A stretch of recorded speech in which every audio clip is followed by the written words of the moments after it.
Sabe qual a coisa mais interessante que existe no universo? Não sabe? Pessoas. Existe alguma coisa mais interessante para a gente do que pessoas? Nenhuma tecnologia do mundo é mais interessante do que uma pessoa. Até porque por trás da tecnologia tem sempre uma pessoa. E se for uma pessoa interessada em aprender, em estudar, em crescer como você, aí sim, aí não tem tecnologia que possa ser mais interessante que uma pessoa. E para nós, que estamos estudando qualidade, não custa nada lembrar que quem faz a qualidade são as pessoas. Pessoas que, com as ferramentas certas na mão, fazem a qualidade aparecer. Agora a pergunta é essa. Você sabe quais são essas ferramentas? Quer saber? Então preste atenção nessa teleaula. Nesta teleaula, que é a última deste módulo, você vai conhecer as 7 ferramentas que ajudam no processo de implantação de um sistema de qualidade. A estratificação, o histograma, o diagrama de Pareto, o diagrama de causa e efeito, o diagrama de dispersão, a folha de verificação e o gráfico de controle. Como você está vendo, a teleaula de hoje é super importante para você aprender a trabalhar com qualidade, não é? Então fique ligado, porque para acabar com o bicho de 7 cabeças da baixa qualidade, só com as 7 ferramentas que estão chegando aí.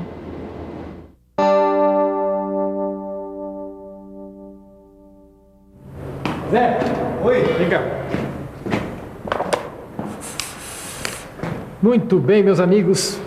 Aqui dentro nós temos o segredo do nosso sucesso daqui pra frente. O que é que você tem aí dentro? O bilhete premiado da Sena pra gente comprar aquele equipamento novo? Não. Ele vai dizer que aqui dentro está cheio de diamantes e pedras preciosas. Nada disso, vocês não vão acertar nunca. Olha, aqui dentro nós temos nada mais, nada menos do que as 7 ferramentas da qualidade. 7 ferramentas? Eu posso dar meu palpite? Claro. Você tem aí dentro uma broca pra furar sua cabeça dura. E deve ter também uma furadeira de alto impacto. Desse jeito você não vai acertar nada. Então deixa eu tentar. 7 ferramentas da qualidade. Primeiro um microcomputador moderníssimo. Depois uma furadeira laser. Depois é um controle automático. Pode parar, senão vocês não vão pegar o espírito da coisa. Então vamos tirar uma ferramenta de cada vez, tá bom?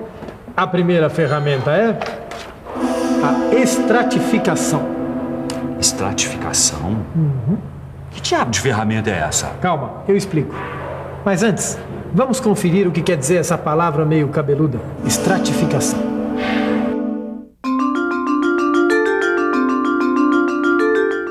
Estratificação, ato de estratificar, quer dizer separar coisas ou pessoas em conjuntos ou em determinados grupos. Bom, esse é o sentido geral da palavra estratificação. Agora vamos ver como fica a estratificação numa empresa a serviço da qualidade. A estratificação, como ferramenta de qualidade, é um método para separar em grupos, quer dizer, para estratificar. Para separar um conjunto de dados de modo que a gente perceba nesse conjunto um mesmo padrão. A gente faz uma estratificação, por exemplo, quando a gente examina a produção de acordo com os turnos de trabalho, para saber qual é o mais produtivo. Quando a gente divide os trabalhadores entre mais novos e mais experientes, para ver qual grupo comete menos erros, a gente também está estratificando. Assim como quando a gente divide a produção por dias da semana, por exemplo, para ver qual é o mais produtivo. Eu acho que eu entendi. A gente coleta esses dados aí, quer dizer, os dados estratificados, para ver se eles estão obedecendo algum tipo de padrão, é isso? Perfeito, João, acertou na mosca. Quer dizer que a gente vê o que se repete naquela parte que a gente estratificou e quais são as diferenças dela com as outras. Exatamente, Zé. Olha, eu tô vendo que vocês entendem tudo de estratificação, hein? Não é bem isso não, Derbal. Eu acho melhor você dar uma explicação bem clara de como funciona a estratificação. Olha aqui um exemplo de estratificação. Uma pesquisa eleitoral completa. Repare que a pesquisa divide os eleitores por região onde moram, por idade, sexo, nível social, nível escolar e por aí vai. É um bom exemplo do que a gente chama de estratificação. Lista de verificação. Pelo menos essa não vai precisar de dicionário. Mas vai precisar de uma boa explicação, hein, Aderbal? Ah, isso vai. Preste bem atenção na lista de verificação. A lista de verificação é a nossa segunda ferramenta para a qualidade. Veja, nela você pode levantar todos os dados sobre a qualidade de um produto. Ou mesmo o número de ocorrências sobre um evento qualquer. Na verdade, a gente faz lista de verificação a toda hora, né? Até para fazer feira, a gente precisa de uma lista dessas. Basicamente é verdade. Só que como ferramenta de qualidade, a lista de verificação ajuda a gente a resolver problemas. Eu acho que o fator tempo entra nessa lista, não entra, Aderbal? Fator tempo? Tá virando cientista, Zé? Chique. Chique ou não, ele tem razão. O período de coleta de dados, assim como o tempo que a gente leva para coletar, eles entram nessa ferramenta de trabalho da qualidade. Tá, então vamos ver qual é a próxima ferramenta, Aderbal? Então vamos à próxima, que é histograma. Histograma? Ih, Zé, vai precisar de dicionário de novo.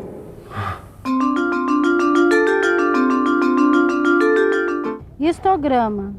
Tabela para registrar a evolução histórica de um fenômeno.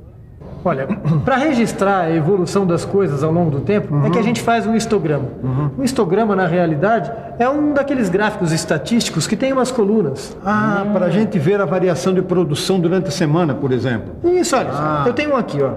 A gente tem um eixo vertical onde vai entrar um número, a frequência de ocorrências. E um eixo horizontal onde vão entrar as diferentes classes. Aí também era bom dar um exemplo. Exemplo. Este histograma aqui mostra quanta gente teve que esperar na fila de um supermercado e por quanto tempo. Nesse primeiro grupo estão os que esperaram de 1 a 6 minutos. No segundo grupo estão os que esperaram de 6 a 12 minutos. No terceiro grupo, os que esperaram de 12 a 18 minutos. E assim por diante, até o último grupo, onde o pessoal teve que esperar de 30 a 36 minutos. Portanto, este histograma mostra que a espera máxima foi de 36 minutos, mas mostra também que muitas pessoas esperaram de 1 a 6 minutos, enquanto poucas pessoas esperaram de 30 a 36 minutos na fila. Muito bem, então vamos ao próximo da fila, que é... Diagrama de Pareto. Isso para mim é grego. Não, isso é italiano. Na verdade, Pareto foi o inventor do gráfico de coluna. A altura de cada coluna reflete a frequência do problema. Olha, vocês vão entender como funciona o diagrama de Pareto. Vamos supor que a gente tivesse uma fábrica de sapatos. Certo. Tá? Embaixo da risca horizontal, a gente vai colocar a possível perda de material. Me ajuda, Zé. Então, olha, tem perda de couro, Muito bem. de sola, cola e de enfeite. Muito bem. E ao lado da risca vertical, a gente vai colocar os possíveis percentuais de perda. Por exemplo, aqui nesse gráfico, 60% de perda de couro, tá? 20% de perda de sola, 10% de perda de cola e mais ou menos uns 5% de perda de enfeite. Pô, vai ter desperdício assim lá na caixa prego, meu. Isso é só um exemplo, João. Olha, daí a gente tira a seguinte conclusão, de acordo com Pareto. É preciso eliminar os elementos com maior frequência. E no nosso caso, o elemento que tem maior frequência é a perda de couro. Ou seja, isso precisa ser eliminado. Ah, tá. Claro, vai fazer uma economia de uns 60%. É mole? Não é mole, mas também não é tudo, hein, João? Muito bem, agora vamos tirar mais uma ferramenta muito importante. Vamos ver. Diagrama de causa e efeito. Olha, ele serve para descobrir problemas que causam má qualidade num produto ou num serviço. Mas aí também era bom dar um exemplo, hein, Aderbal? Então vamos a um exemplo de diagrama de causa e efeito. O diagrama de causa e efeito também é chamado de espinha de peixe. Ele parece uma grande seta que aponta para o problema. Veja, aqui aparecem as possíveis causas de problemas num restaurante. Desde a máquina, que pode ser um refrigerador com defeito, até a matéria-prima, que pode ser de má qualidade, passando pela mão de obra, que pode estar em falta, até o método, que pode incluir armazenamento inadequado ou poucas opções no cardápio. De qualquer jeito, os problemas que causam o efeito indesejado estão todos aí no diagrama, prontos para a gente analisar. Mas se o nosso amigo tirar mais uma ferramenta de qualidade daquela caixa de ferramentas, vai encontrar mais um diagrama. Quer ver? Diagrama de dispersão. É isso aí. Diagrama de dispersão tem sempre duas características, uma em relação à outra. Ou é peso e altura, ou é quantidade e preço, ou é velocidade e temperatura. E sempre essas duplinhas? Sempre essas duplinhas. A ideia é estabelecer uma relação de causa e efeito entre uma coisa e outra. E eu proponho aí um exemplo rápido para o diagrama de dispersão. Por exemplo, para saber a relação entre a quantidade de sal no queijo e o tempo de banho em água com sal, deve-se fazer duas medições. Uma para o tempo que o queijo fica no banho, outra para a quantidade de sal no queijo. E o resultado foi o seguinte: a partir de um certo ponto, lá pelos 16 minutos de banho, a quantidade de sal no queijo realmente sobe bastante. Reparou-se também que não adianta deixar o queijo muito tempo além dos 18 ou 20 minutos, porque a quantidade de sal vai ficar praticamente a mesma. Mesmo assim, ainda está faltando uma ferramenta das 7 ferramentas de qualidade. Sabe qual é? Vamos à nossa última ferramenta, que é gráfico de controle. Ele serve para a gente pesquisar tendências e padrões que acontecem ao longo do tempo. Tendências e padrões. Por isso, ele é muito bom para a gente monitorar um processo industrial. Claro, porque assim a gente pode reduzir as variações no processo. Isso! Tá bom. Que tal a gente dar um exemplo para dominar aí esse gráfico de controle? O gráfico de controle vai muito bem, por exemplo, para ajudar a resolver o problema de uma empacotadora, porque a quantidade do produto nos pacotes pode não estar correta. Foi resolvido o problema pesando-se tudo direitinho pacote por pacote e obteve-se o seguinte gráfico. O gráfico indicava que a maior parte da produção tinha até mais que os 500 gramas especificados, mas indicava também que alguns pacotes saíram de fato com um índice menor que o de 500 gramas. Aderbal, vamos fazer o gráfico de controle aqui todo dia. É isso aí, meu chapa. Tá vendo por que as 7 ferramentas são os melhores instrumentos para manutenção da qualidade? O processo fica mais eficaz e o produto fica com qualidade. É, mas tem uma coisa que tem tudo a ver com a qualidade do ensino que a gente não falou aqui até agora. O quê? A revisão. A revisão é super importante para quem está aprendendo, não é, Aderbal? Pegou o espírito da coisa. E atenção, se liga aí que é a hora da revisão.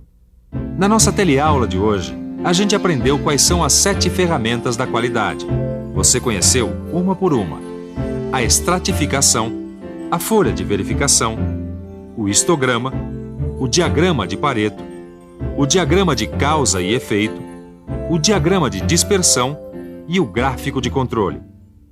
Como eu falei no início dessa teleaula, todo mundo tem que fazer parte da qualidade. Agora é com você. Nosso curso de qualidade fica por aqui, mas você ainda vai fazer os exercícios e tem a oportunidade de experimentar no seu trabalho como se faz qualidade na prática. Boa sorte e até a próxima.